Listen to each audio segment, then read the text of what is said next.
Aí, galera, muita maneira de cortar um canto, só com uma serrinha, você não tem jeito, com a outra você não tem jeito. Como é que você trabalha, ó? Vou dar uma dica pra vocês, interessante. Vê que você pega um arame galvanizado, leva ele aqui na medida, segura ele lá,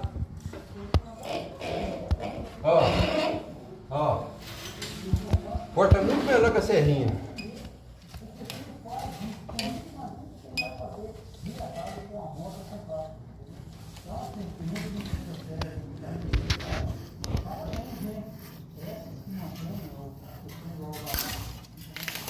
Viu como é que funciona?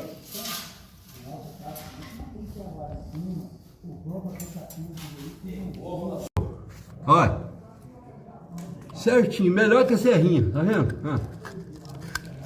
Faz, prático e fica bom.